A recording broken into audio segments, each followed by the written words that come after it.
Alrighty, welcome back to Shut Up and Ball. I am Aaron, and I am joined by Mr. John Harris as per usual, and we are going to be doing the week 9. I almost said week 8, week 9 picks against the spread. So we're just gonna jump right into it. Last we did our Thursday picks last podcast. John, just want to double check. You went with the Jets, correct? That's what I have you down as. Jets. Yep, I went Jets. with the Colts.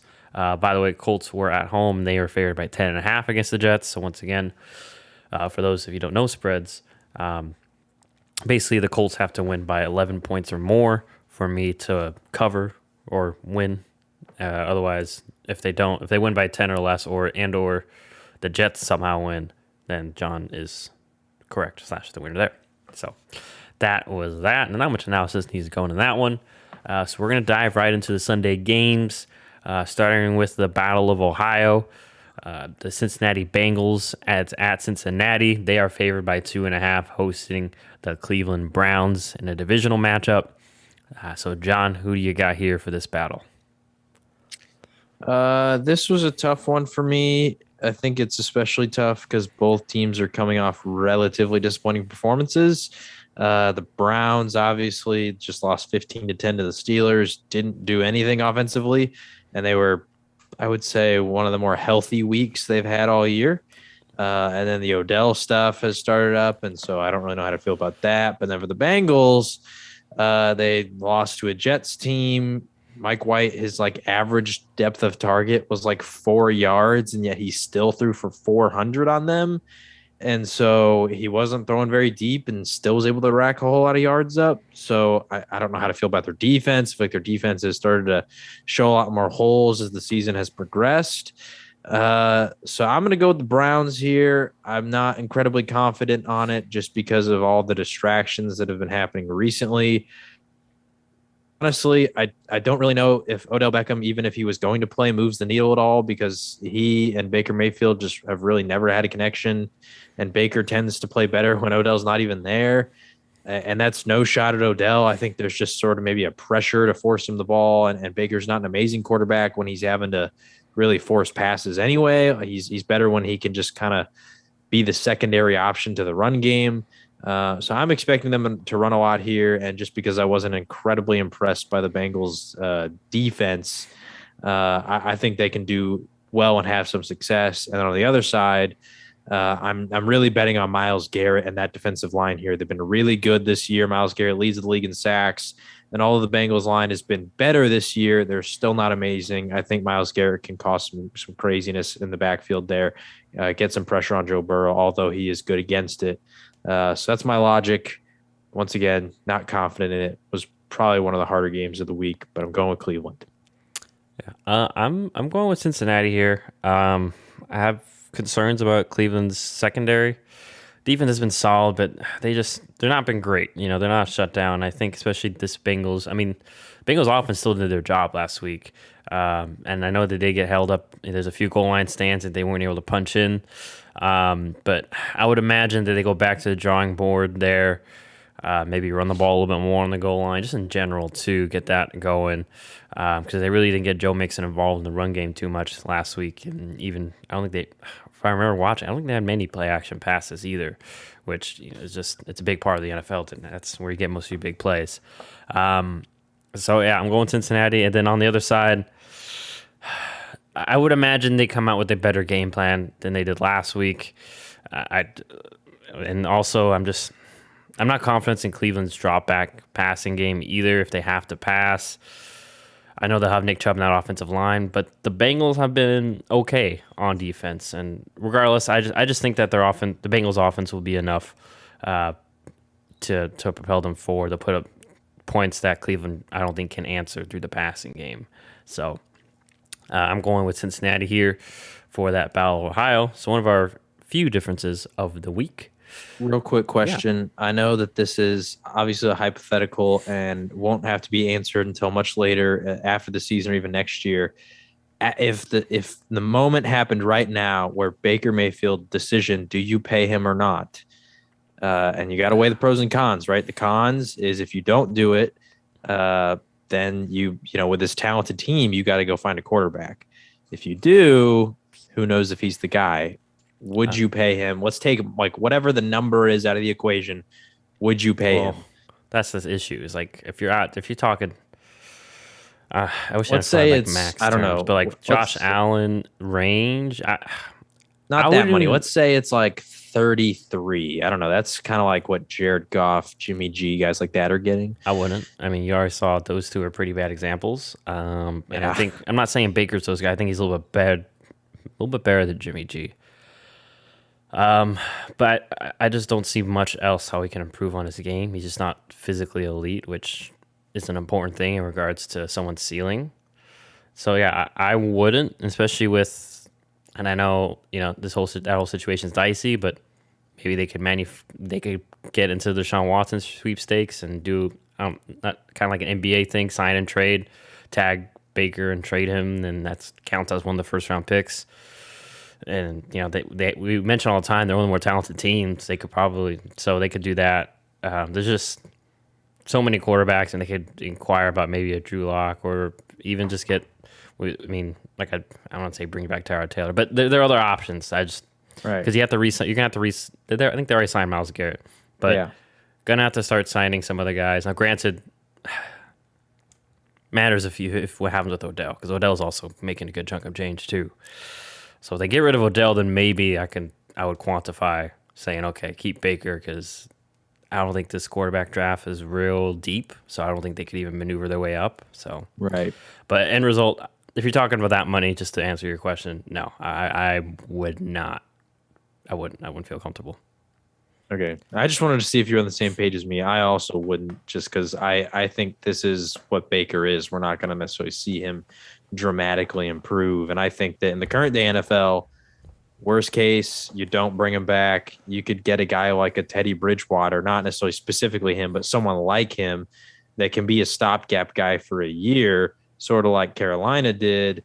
And then if you find somebody else, you can go get them. Maybe it's someone in, the draft 2 years from now. I don't know. Maybe it's, an Aaron Rodgers becomes available, a Deshaun Watson. I don't know any other quarterbacks that are I free mean, you agents could 2 years also from get you now. just the guy you mentioned, Jimmy G. I mean, he might. Jimmy G. He's at least on an expiring. I think he has like 1 year left after this year, or I'm not sure this last year, but I know his deal's coming to an end.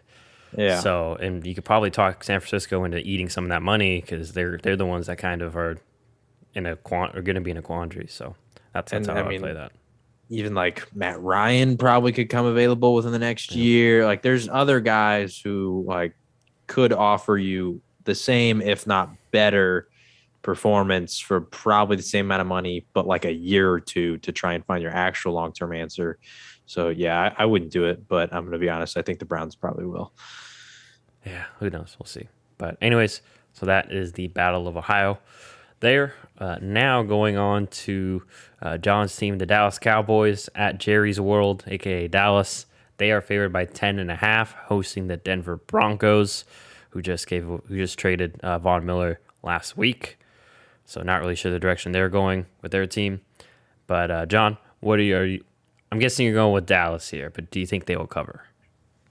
Yeah, I'm going with Dallas. All reports indicate that Dak Prescott is going to play. I mean, he was really close last week, and simply put, the Cowboys I think are 7-0 against the spread right now. They have not lost against the spread, and with the Broncos trading Von Miller, I think they're still going to try to be competitive because their coach doesn't want to lose. But it seems like that's the sort of message that the front office is communicating, that they don't necessarily care about winning right now.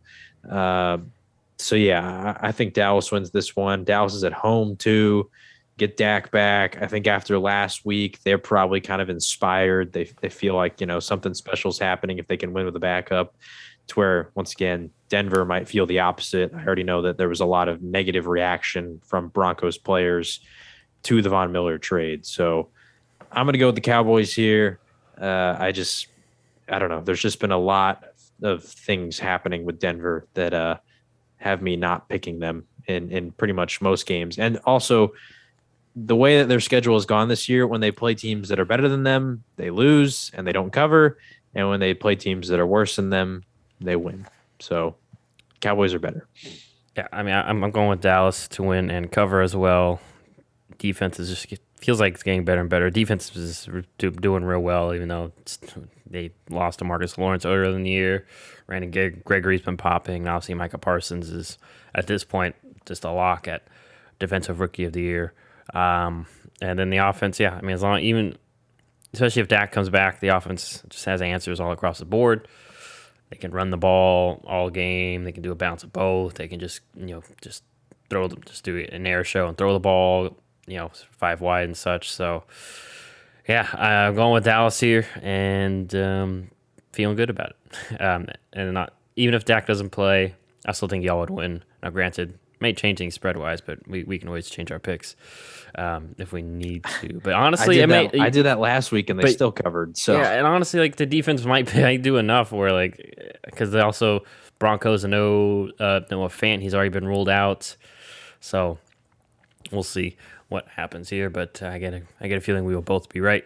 And I also want to add, remember last year what was it first 8 weeks? Y'all were the opposite. Y'all were like terrible against the spread the first few weeks. I think it was picking them. nine games that we did not cover. Okay, so it was rough in a row. Yeah, first 9, I think. All right, so if y'all do cover the first 9, then we got to get worried and know that the 10th one's when we defect, which I think at this rate might be the Thanksgiving game.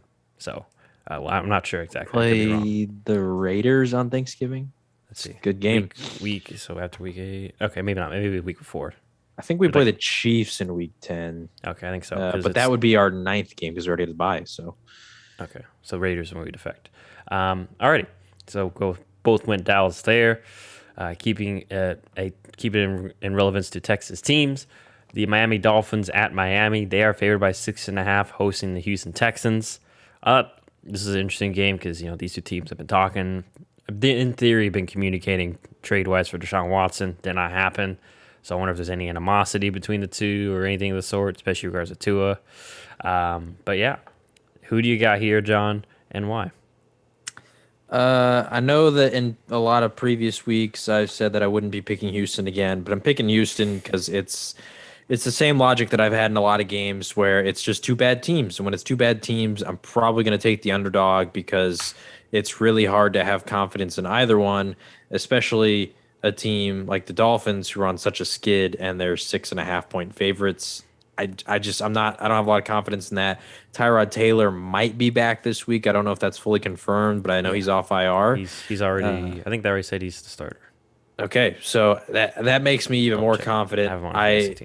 The way that Tyrod was playing before the injury, the connection that he had with Brandon Cooks, I feel very confident that this could be a Texans win. So I'm definitely not going to go with the Dolphins here just because, I don't know, bad team. And favored by 6.5 is a lot for a bad team. So going with Houston. So Tyrod Taylor confirmed Thursday he will start. So even though for some reason, at least as of Thursday, on the ESPN app it still has IR next to his name. So whoever's in charge of that, you got to update that, man. But yeah, I'm going Houston as well. I think they'll at least cover. I wouldn't be shocked if they win, but I think Miami will pull out the victory if I had to pick between the two. But like you, 6.5 is a little bit too much for me for Miami, especially. I mean, Tua's made a few critical mistakes in games, just bad turnovers, and the defense hasn't been the defense of last year. And now, granted, too, I think some of this. I know the Houston GM Nick Caserio came from New England, and he has some New England staff there. So once again, Brian Flores also New England. So I think both teams have a good idea of what each will want to do.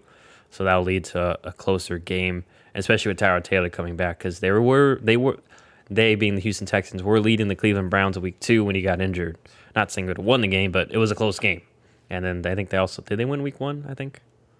Who, the Texans? Yeah, I don't think. Yeah, they beat the Jaguars. Jaguars week 1. Yeah, right. So, I think Tyrod and the gang will keep it close at the very least, as well as John. So we both go Houston there.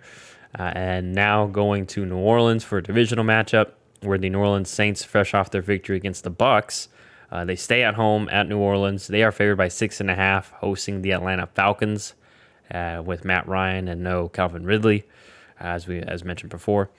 So, John, who do you got here in this divisional matchup? I'm taking the Saints. I don't know where Atlanta's going to be able to generate their offense from. The Saints defense has looked really good so far. No Calvin Ridley. Kyle Pitts is good, but I think they're going to put a lot of attention towards him. Same with Cordero Patterson.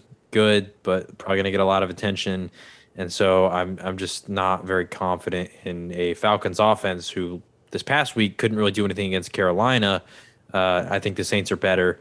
And also on the other side, I'm confident in Taysom Hill. I don't know how other people feel, but if he's playing, even if it was Trevor Simeon, with the way the Falcons defense is, I think that Alvin Kamara, Mark Ingram, that whole team, that whole offense can have success. Yeah, I mean, Trevor Simeon would be a backup. I feel like on most other teams, he's just the third string because he's stuck behind Taysom Hill. I think he's an underrated guy. I think we saw that last week. But regardless if it's him or Taysom, I mean, yeah, I'm going Saints as well to win and cover. Um, I'll more hit on the Saints offense, like you kind of mentioned. Even if the passing game may not be great, especially if Taysom Hill is there, their O lines I think is going to overpower that Atlanta front, and don't really have Raheem Morris as of last year where he was able to have some creative things to slow down New Orleans. And on the flip side, yeah, like John kind of alluded to, New Orleans defense is one of the more underrated defenses in the league, and especially against Atlanta, where Cordell Patterson is. And no offense to Cordell, he's a great weapon, great football player, but especially Atlanta's line's like okay. I think New Orleans is going to be able to hold the run game down, and then from there, Atlanta's going to be one dimensional, and they can do different things off that with the talent they have. So, yeah, I am going New Orleans as well to cover as well. So I almost went Atlanta just maybe to cover, but I decided just I'm going to stick with who I think is going to win. So that is that. And now going on to a game where I think two of our close friends, they are. I think Mike's just going right. I don't think he's bringing Uh, Tyrone. Mitch said he's going. I think Okay, so. which is odd. Anyway, um, Las Vegas Raiders, they are favored by 3.5, traveling to MetLife Stadium to play the New York Giants. Um, so yeah, I mean, not many storylines really heading in this one, except for obviously Las Vegas with the whole Ruggs situation. They'll be without him obviously since they released him. So John, do you think the Raiders can overcome another off the field distraction, or do you think the Giants will hold serve at home? I don't feel confident in this game at all. If you're betting on this one, You're a I'm praying maniac. for you because this is a game to stay away from. I think the Raiders are the better team, even with some of the stuff that's happened with coaching and Ruggs is now gone. But I'm not going to pick the Raiders just because I think the coaching thing is one thing. Because maybe there were guys who weren't necessarily fans of Gruden. I don't know. Maybe, and you already have maybe a relationship with the guy who's taken over. Everyone kind of is on the same page. You understand because whatever. With the Ruggs one, I just think that maybe there's a lot more of a personal relationship that the players probably had with him. And as we saw with Derek Carr's interview, which by the way, I don't know if you got to see it either. Every time that Derek Carr has had to respond to one of these like things, I've liked him more and more. I feel like he has great responses, very, very wise person, and definitely seems like a great leader. But anyway, I think that just based on his response, a lot of the guys in that locker room probably cared really deeply about him as a person, as a teammate, as a friend, and it's just a really hard thing to go through when you see someone like that make that kind of a mistake, and just the toll that it takes on everyone involved, the family of the person who unfortunately lost their life, and then even seeing what Ruggs is now facing. It's almost, I think, 40 years in prison is like the potential max sentence. So I just think that's a lot bigger of a distraction than the coaching one.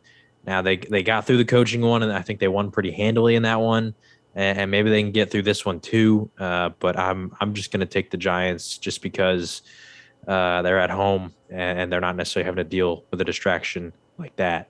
Although they do have their own because I think some of their coaches have COVID. So yeah, sorry, just trying to let me pause real quick. All right, so sorry about that. So yeah, I'm going with the Las Vegas Raiders to win and cover over the Giants.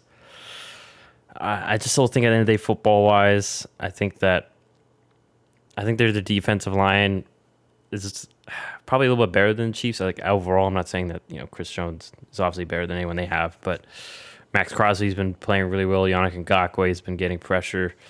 I know a lot Giants missing some pieces on the O line, and their O line was a concern to begin with.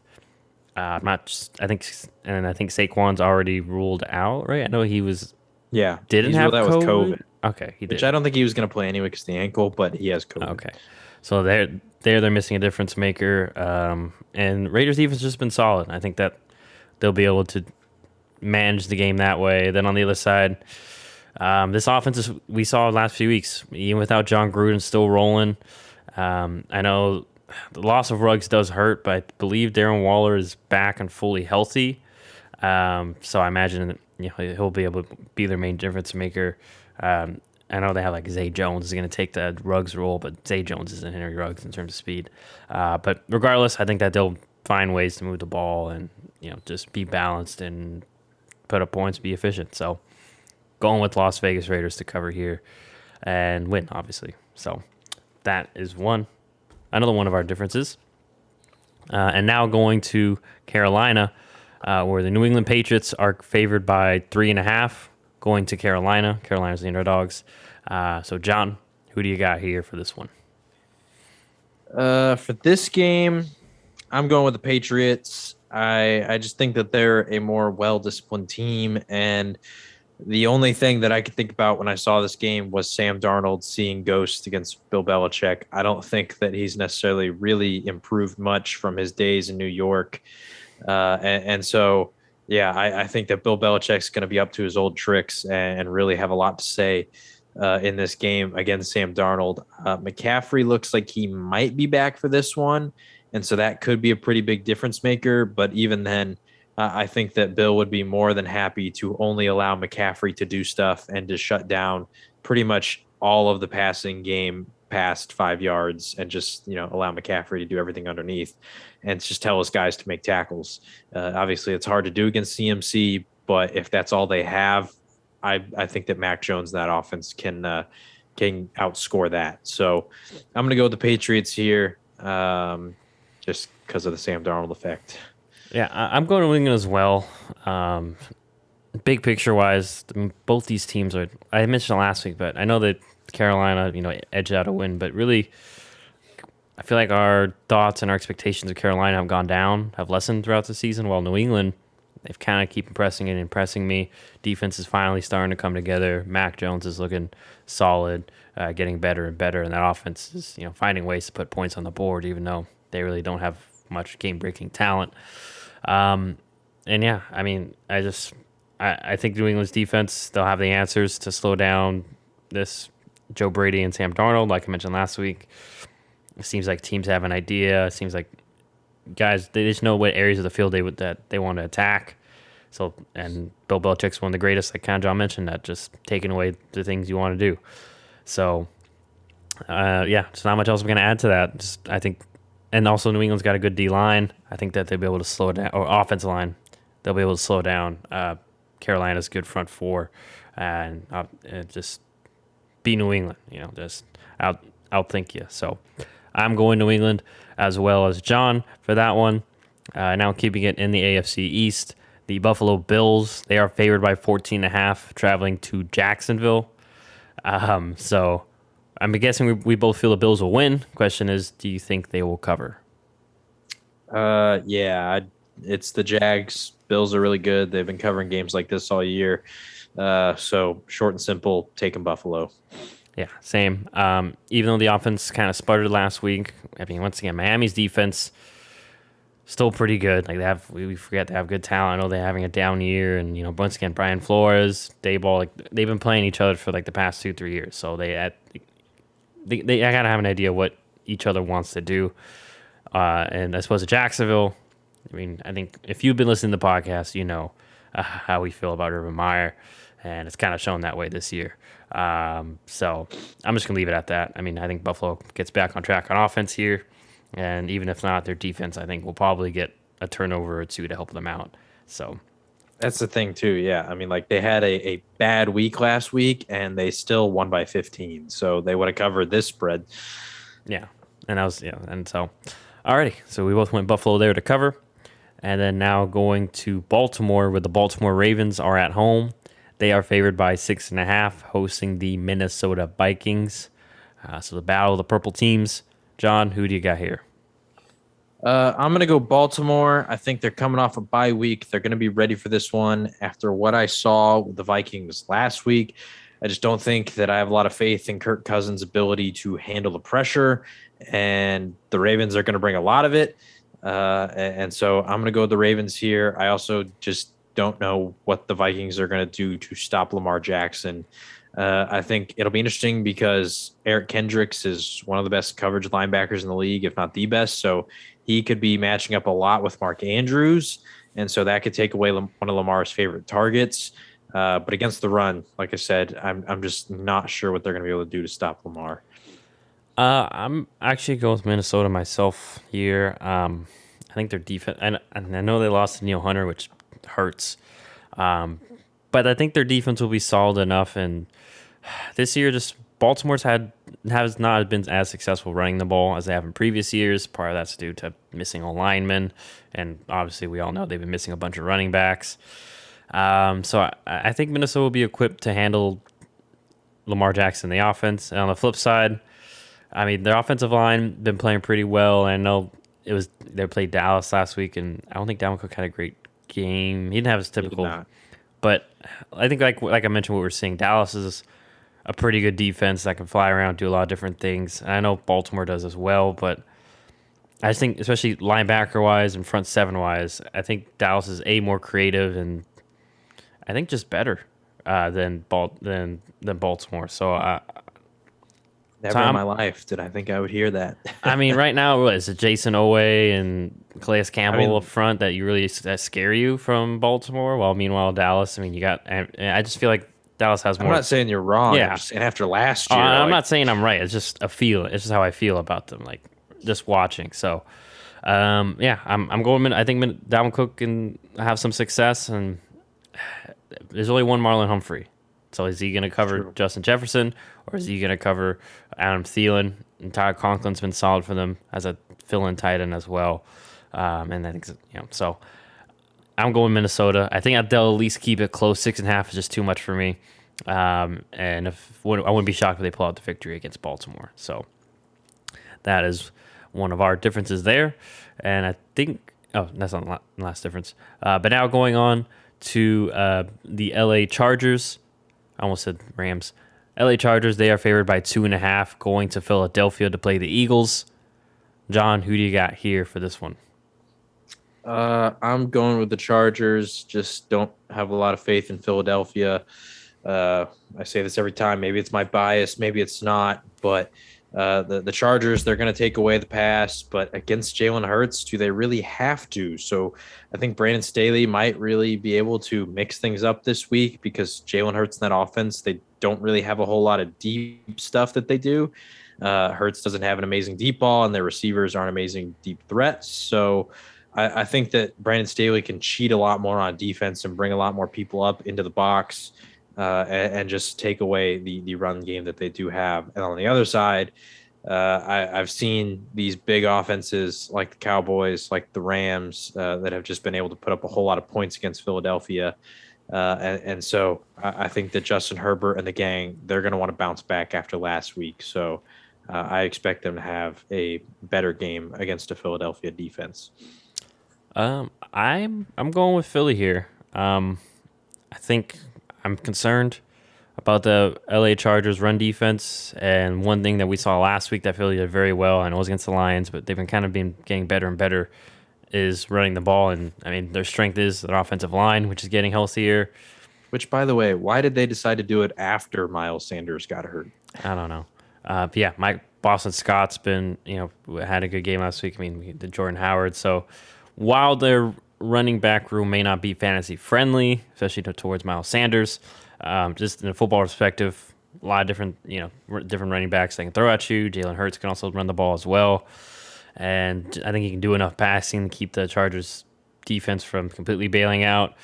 And on the flip side, I think I feel that the Philadelphia front four, they'll be able to slow down the run game and kind of make the Chargers one dimensional, and in so I think we kind of saw it last week. I mean, I know both picks are off deflections, but other than take away the picks, it was tough sledding for Justin Herbert and the gang, and I just feel like to kind of like same with Carolina.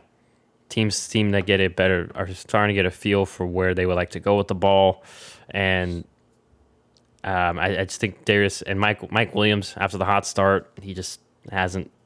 I think that's maybe what they've keyed on to, and I think Darius Slave, whoever he's guarding here, he'll be able to handle them, even though he's not in his prime. So basically, at two He's and a half, been balling out this year, I will he's had a say. pretty good year. So yeah, I'm going Philly here.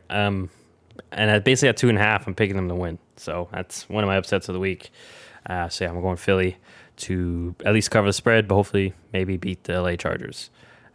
But now going on to what should have been one of the greater games of the weekend. But we were robbed of the State Farm Showdown once again. Kansas City Chiefs at Kansas City. They are favored by 7.5, hosting the Green Bay Packers minus Aaron Rodgers, with Jordon Love will be starting. However, Green Bay does get back Devontae Adams, and I think most of our other receivers. So yeah, John, who do you got here for this matchup? Real quick, do you happen to know what the line was before the Aaron Rodgers news? I don't think so. I could probably look it up. I'll try to look it up, but I literally grabbed the line today. I feel like based on the magnitude of how good Aaron Rodgers is, and being the quarterback, like it probably had to be close to a pick 'em. With I don't know how many points the line moved, but I have to imagine that Green Bay was favored, and so that means it moved quite a bit of points here with the injury, or not the injury, the COVID news. I'm going Green Bay here, even though they don't have Aaron Rodgers, and it is the Chiefs.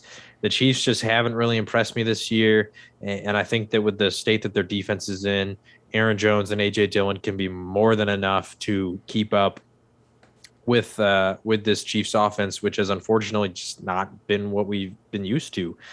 Even against the Giants on Monday Night Football, they put up 17, or I think it was 20 points, 17 points, or somewhere around there.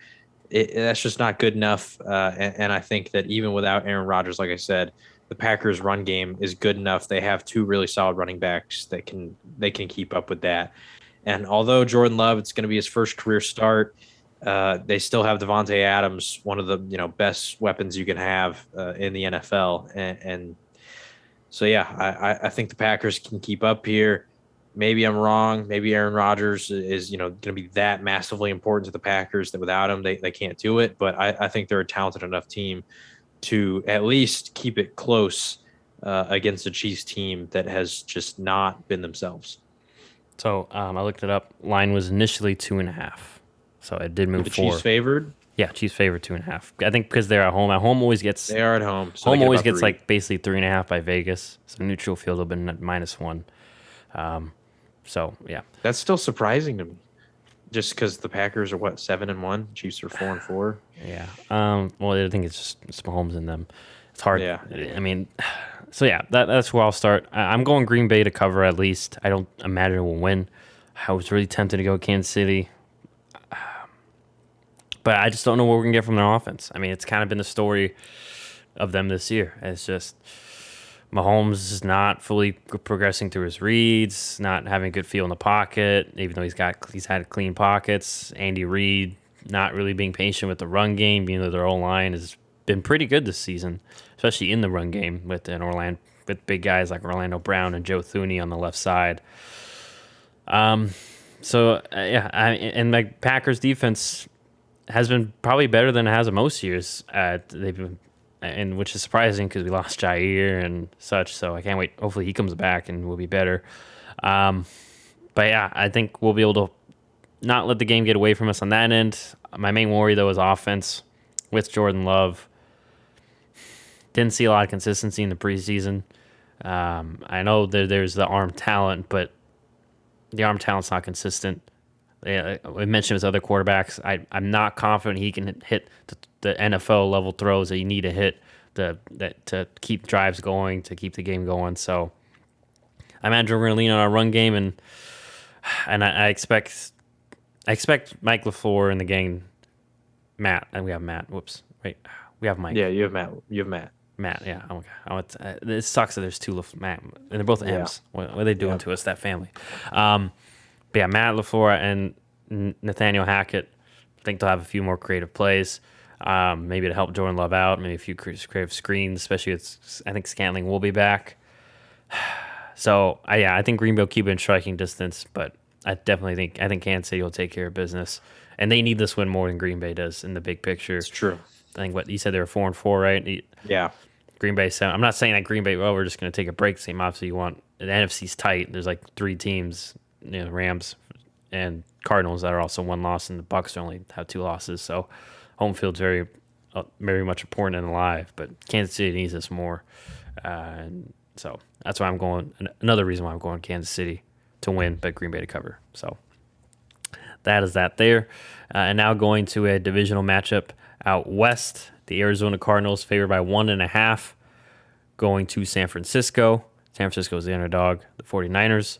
So, John, who do you got here? And this is the matchup.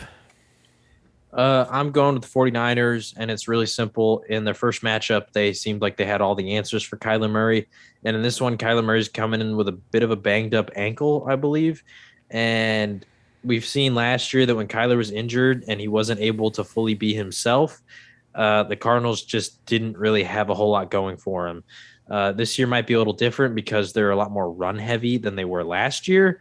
And so maybe they can, and it's not really Kyler that's doing that. It's Chase Edmonds and James Conner. So maybe they can rely on that. But even then, like I said, the Niners, they were very well prepared for Kyler. They looked like they were the most well prepared defense so far, I would say, for what the Cardinals were going to do. They only held them to, I think, 17 points.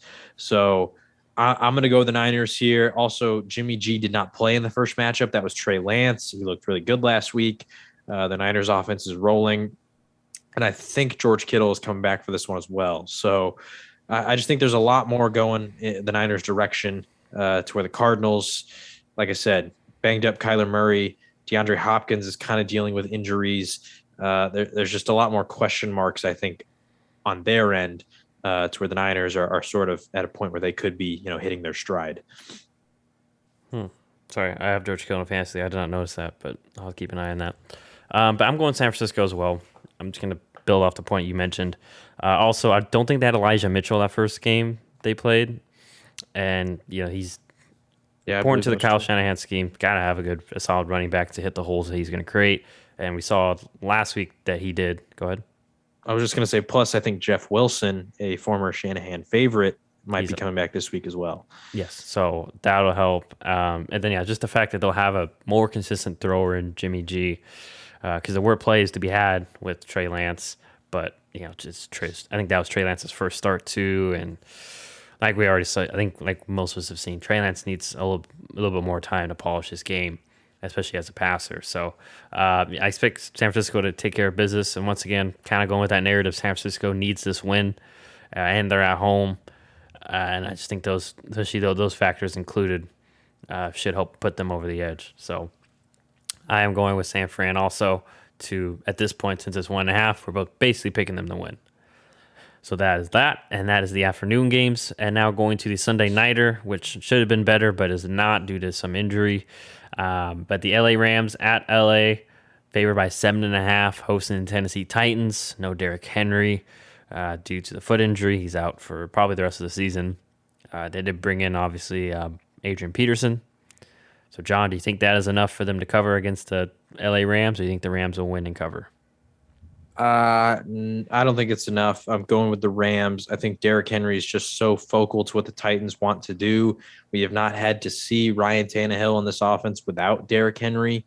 And so there's just too many question marks. I don't know what I'm going to get out of them. I know they signed Adrian Peterson, a guy that I love, but even then, he's 36, hasn't been in the league this year, so we don't know how involved he's going to be, what we're going to get out of him. We've barely seen Jeremy McNichols on the year, so we don't know what we're going to get out of him. Julio Jones is still banged up. There's just I don't know what to take away from the Titans.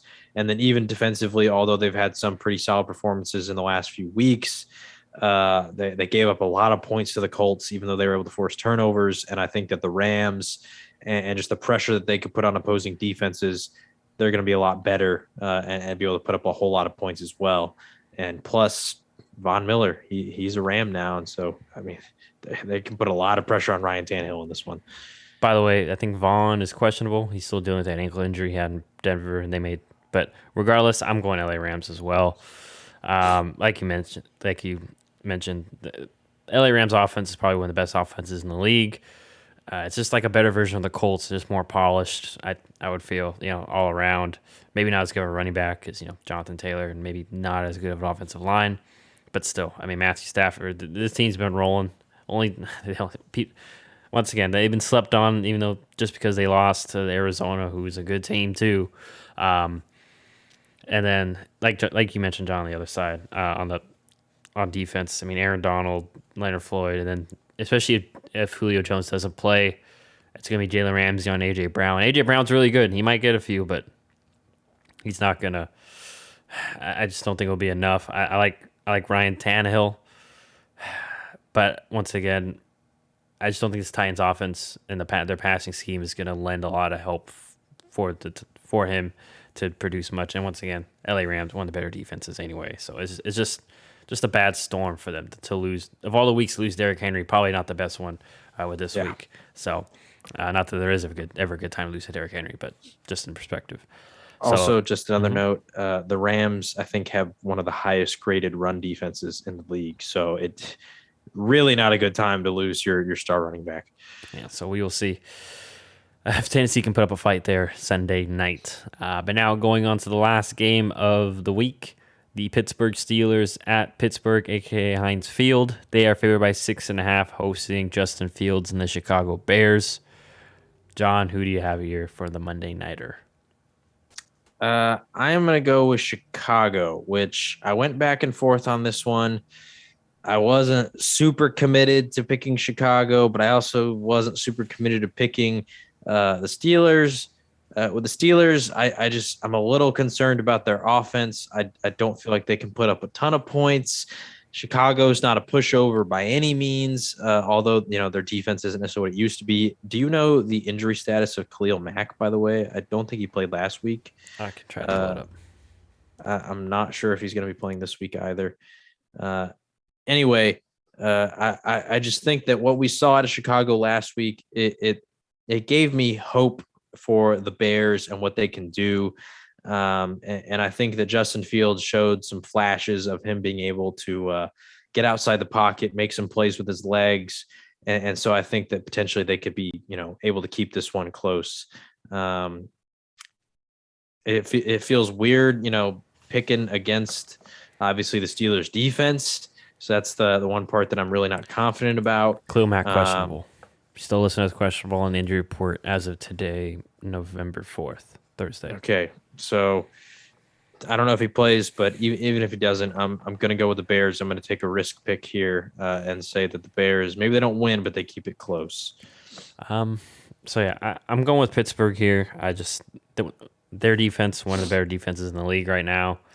Think they'll be able to slow down this run game. And once again, if you've been listening to the podcast, I think you kind of know how I feel about Matt Nagy and that pass offense. I think Matt Nagy will be back this week too. Regardless, not a lot of creativity and just ways to help out Justin Fields. Anyway, so that's that on that side. I think Pittsburgh will win that side of the ball. And the other side, although the Bears defense is still pretty good, Pittsburgh's found ways to manage Big Ben and lean on Najee Harris, take a few shots with Deontay and Claypool on the outside. Freermuth's been more involved too because he's a more run blocking tight end than Ebron is, or definitely better regardless. Um, and it's at Pittsburgh. It's just tough to tough to play as a rookie at Pittsburgh. I think it's just one of those experiences, kind of like New England, and I would say Kansas City and like Seattle. One of those places where you go there for the first time, especially in hostile territory on Monday night. It's a different atmosphere.